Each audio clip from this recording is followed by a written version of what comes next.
నమస్కారం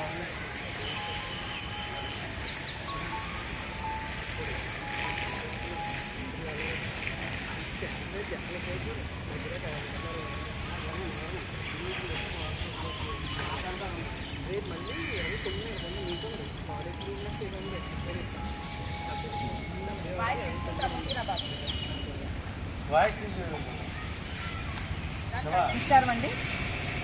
ఈరోజు 71వ ward Visvesvaraya Nagar colony పార్కులో మరి మన యొక్క సచివాలయం సిబ్బంది, అలాగే మున్సిపాలిటీ సిబ్బంది, అలాగే శానిటరీ ఇన్స్పెక్టర్ గారి ఆధ్వర్యంలో మరి ఈ యొక్క సేవ్ ఏక్ గంట ఏక్ దిన్ అనే కార్యక్రమం ఉంది.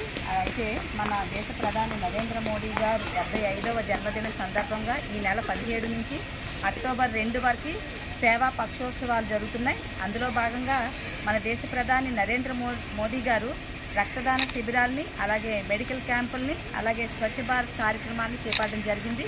ముఖ్యంగా మనం ప్లాస్టిక్ నివారణ ఏ రకంగా చేయాలన్న దాని మీద ఎక్కువ దృష్టి సాధించడం జరిగింది. ప్రతి ఒక్కరూ ప్లాస్టిక్ని నిషేధించి గోని సంచుల బ్యాగ్స్ వచ్చాయి, అవి వాడాలి.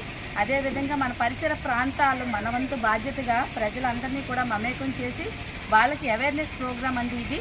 వాళ్ళు సొంతంగా మనం చెత్త మన పరిసరాలను మనమే శుభ్రం చేసుకోవాలని ఈరోజు స్వచ్ఛందంగా వారి కాలనీవాసులు వచ్చి మరి యొక్క పార్కును శుభ్రం చేయడం జరుగుతుంది. మరి అలాగే మన దేశ ప్రధాని నరేంద్ర మోదీ గారు విదేశీ వస్తువులను బ్యాన్ చేసి స్వదేశీ వస్తువుల్ని వాడడంలో భాగంగా మరి ప్లాస్టిక్ని నిషేధిస్తూ, అలాగే ఇతర వస్తువులను కూడా మనం స్వదేశీ వస్తువులను వాడాలి. మన విద్యార్థులకు ఉపాధి అవకాశాలు కల్పించాలి, ఉద్యోగ అవకాశాలు కల్పించాలి అంటే ప్రతి ప్రోడక్ట్ మన భారతదేశందై ఉండాలి. మరి అంతటి గొప్ప లక్ష్యంతో ఆయన ముందుకెళ్తున్నారు. ఎందుకంటే భారతదేశం సంపన్న దేశాలలో పేదరికంలో ఉండకూడదు, మనం కూడా ముందడుగులో ఉండాలని ఆయన కృషి కళ సాకారం కాబోతుంది.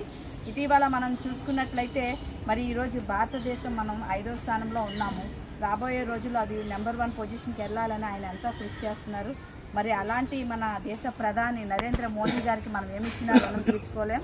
ఆయనకి మనందరం కర్తాల ధ్వనులతో ఒకసారి గట్టిగా ఆయనకి హృదయపూర్వక కృతజ్ఞత తెలియచేద్దాం. భారత్ మాతాకి, భారత్ మాతాకి, మాతరం మాతరం, మాతరం మాతరం, నరేంద్ర మోదీ గారి నాయకత్వం, నారా చంద్రబాబు గారి నాయకత్వం, డిప్యూటీ సీఎం పవన్ కళ్యాణ్ గారి నాయకత్వం.